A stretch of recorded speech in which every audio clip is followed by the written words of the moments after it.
nasce a possibilidade de alguém, vamos dizer assim, entre aspas, mais independente a esse núcleo duro do Vorcaro e que poderia dizer muito bem muita coisa que comprometeria muita autoridade, muita gente graúda dentro do poder ou dos poderes da República. O relatório, ele não só menciona o ministro Alexandre de Moraes, como eu diria que é quase que um dossiê sobre a atuação do ministro Alexandre de Moraes, ou não devemos de maneira alguma tirar a palavra Magnitsky do vocabulário, muito pelo contrário. Surge uma denúncia escandalosa contra Flávio Dino. Gente, é mais um escândalo gigantesco aparecendo na conta do ministro Flávio Dino. Fala pessoal, sejam muito bem-vindos, o meu nome é Bruno, começando mais um giro de notícias.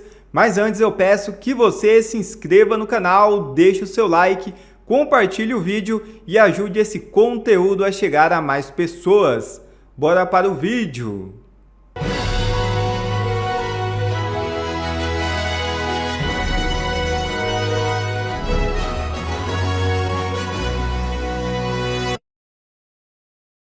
Estados Unidos prometem anunciar em breve decisão sobre tarifas no Brasil. Representante comercial afirma que negociações continuam, mas admite que Washington e Brasília ainda mantêm divergências. É isso mesmo. O governo dos Estados Unidos deve anunciar nos próximos dias uma decisão sobre a proposta de aplicar uma tarifa adicional de 25% sobre produtos brasileiros. A informação foi confirmada nesta quinta-feira 9 pelo representante comercial norte-americano Jameson Greer. Ele afirmou que Washington continua negociando com o Brasil, porém reconheceu que os dois países ainda não chegaram ao entendimento sobre questões comerciais.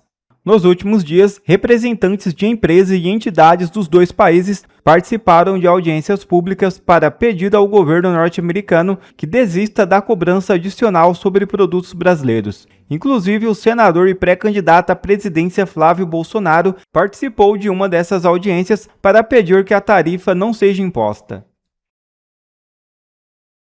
André Mendonça autoriza a operação contra publicitário ligado a Daniel Vorcaro. É isso mesmo.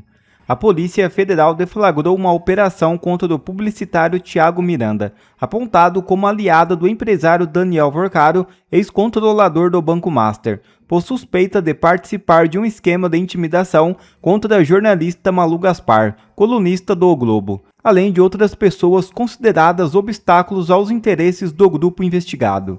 A ação foi autorizada pelo ministro do Supremo Tribunal Federal André Mendonça, após manifestação favorável da Procuradoria-Geral da República.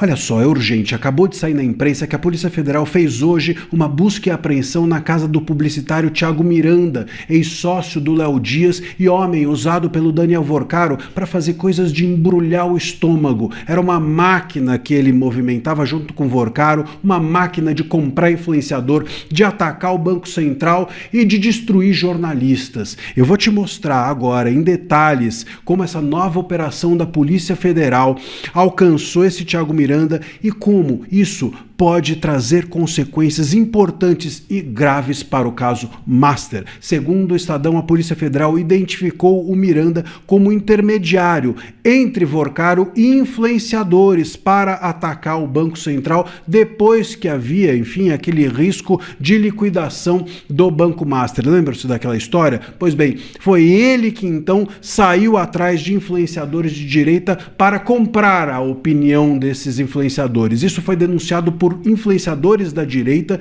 e com isso o plano dele foi por água abaixo. Mas não foi só isso que ele fez. Ele também foi atrás de jornalistas como a Malu Gaspar. A gente relatou isso, descreveu em detalhes aqui no canal, que ele tentou comprar também a Malu Gaspar com um contrato de R$120 mil mensais, mais R$1,5 bilhão de bônus. Esse contrato foi negociado com esse Thiago Miranda, que tentou, repito, comprar a Malu Gaspar. Foi ele, então, que disse, por exemplo, coisas como a Malu Gaspar, vamos revirar a vida dessa mulher, vamos encontrar alguma coisa, e acabou não encontrando nada. No caso do Lauro Jardim, a Polícia Federal também apura um plano para simular um assalto e agredir o jornalista, dinheiro podre montado para fazer uma fábrica de opinião, calar repórteres e atacar o Banco Central. Portanto, ele pode não só estar relacionado com essa compra, essa intermediação do Vorcaro, como até mesmo com planos do Daniel Vorcaro para calar jornalistas, não apenas com grana, mas também com agressão. Meus caros, a coisa é séria, a coisa é importante e a gente precisa ficar atento aos desdobramentos dessa operação da Polícia Federal. Seja porque esse personagem é importantíssimo, é o elo entre o Vorcaro e a mídia, é o elo entre Vorcaro e tudo o que nós sabemos até agora do que o Vorcaro tentou fazer ou fazer colar sua narrativa na imprensa, como também esse Thiago Miranda pode ser o próximo delator, ou pode ser, enfim, um delator.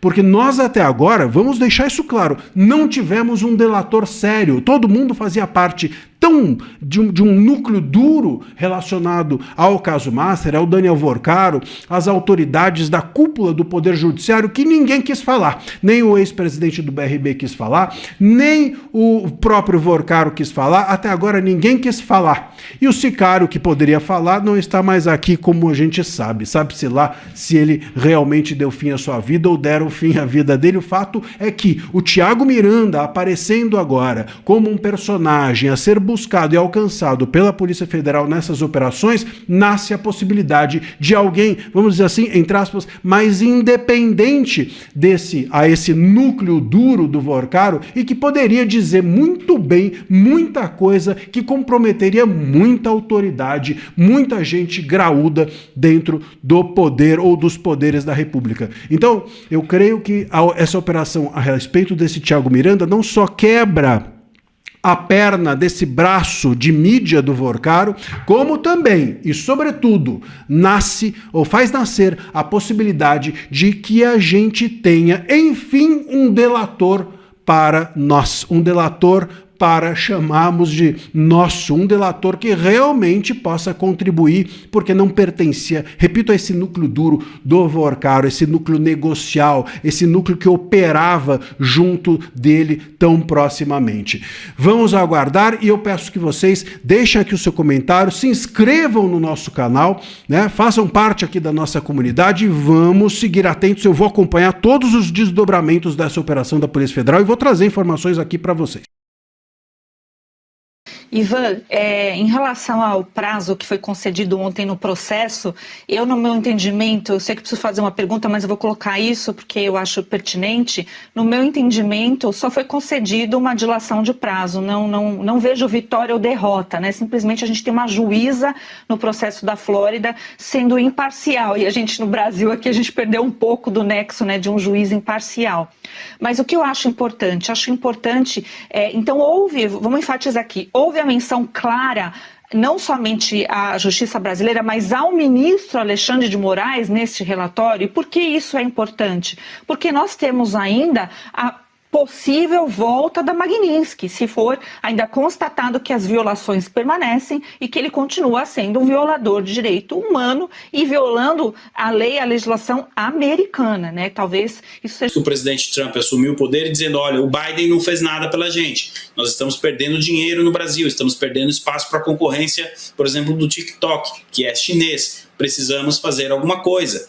Além disso, ele, não contente em dar ordens internas ali dentro do Brasil, ele começou a emitir ordens para derrubar perfis de pessoas que vivem legalmente nos Estados Unidos e cidadãos americanos. Isso resultou no quê? Na seção 301, em parte dela, né? Na seção 301, estamos caminhando aí para os capítulos finais, e também nesse relatório.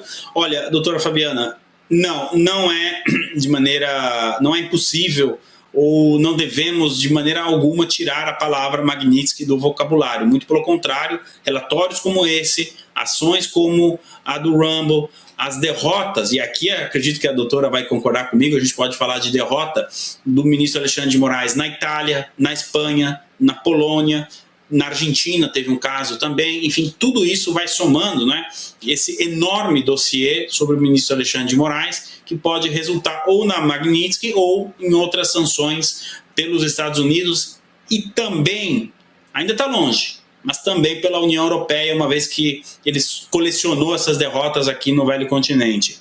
Gesiane, eu devolvo para você. Deixa eu trazer novamente aqui as nossas analistas políticas. Berenice Leite, sua pergunta. Oi, Ivan, muito boa tarde para você. Bom, com relação a esse relatório produzido pelo Comitê do Judiciário da Câmara lá dos Estados Unidos, eu queria saber do ponto de vista prático, né? Porque nós já temos aí vários apontamentos no Brasil por parte dos Estados Unidos, e o que isso significa na prática?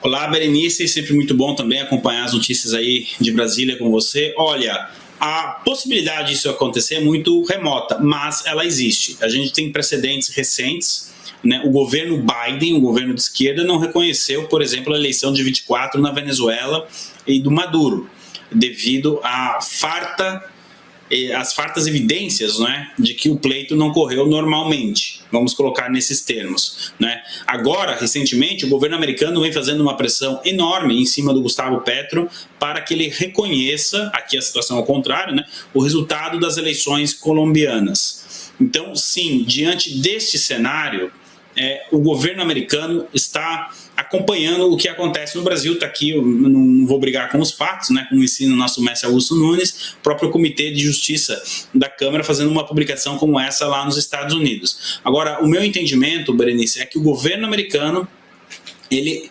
passe a avaliar a partir de agora, principalmente no processo eleitoral, que se não me engano começa dia 5 de agosto, né, 6 de agosto, até o dia da eleição de primeiro turno e depois de segundo turno. Então, se nós tivermos medidas como essa, por exemplo, como foi em 2024, durante o período das eleições municipais, que a rede social X ficou fora do ar aí no Brasil por aproximadamente um mês, inclusive com ameaça de derrubada do VPN, coisa de regime mesmo, né? Se tudo isso se repetir, eu acredito que existe assim uma pressão americana no sentido de não reconhecer o resultado das eleições, ou pelo menos de corrigir, digamos assim, a forma como as questões estão sendo administradas. O governo americano, a gente precisa deixar isso bem claro, não tem a menor intenção de interferir diretamente ou indiretamente no processo eleitoral brasileiro. Agora, também não pode acontecer tudo aquilo que aconteceu em 2022 ou 2024, como eu citei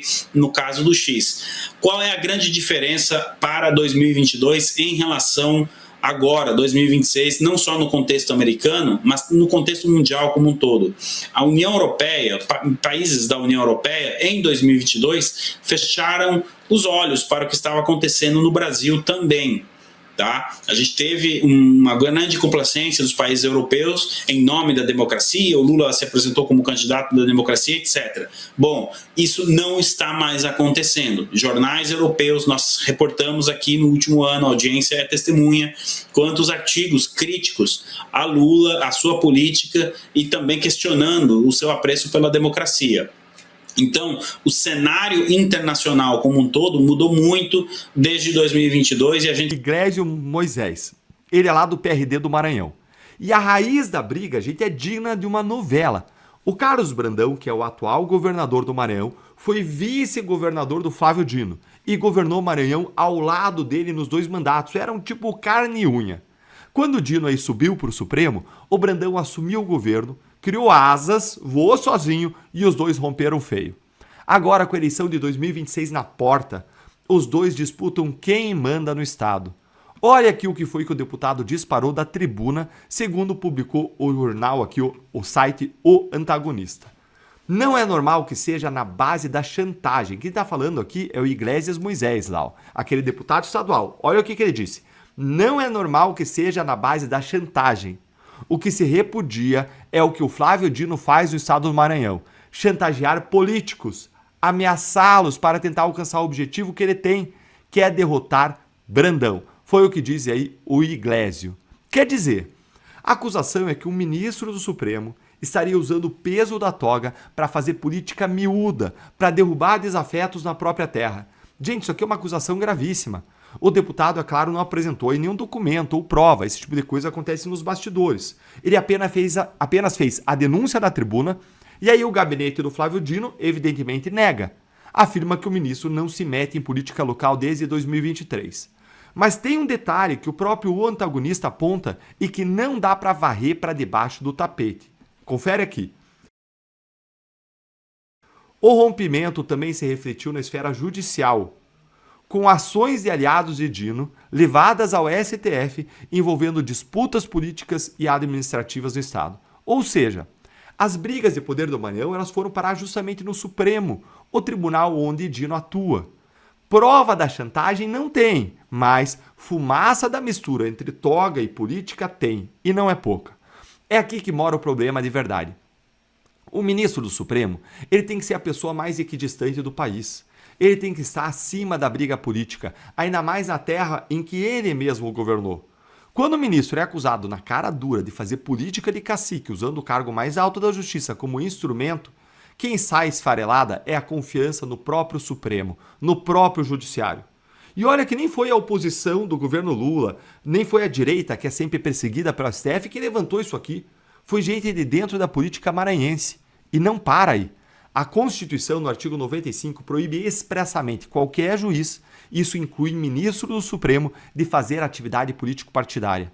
E a lei de impeachment ela vai além. Ela lista isso como um crime de responsabilidade de ministro do Supremo. Ou seja, se ficar provado que o Dino usou a cadeira de ministro para chantagear político e ganhar a eleição, não foi gafe, foi crime que pode custar o cargo dele. E quem pode botar um freio e responsabilizar um ministro do Supremo que passa dos limites, você sabe, é o Senado. Obrigado a você que assistiu esse vídeo até aqui. Deixe o seu comentário e não se esqueça de se inscrever no canal e deixar o seu like. Até a próxima!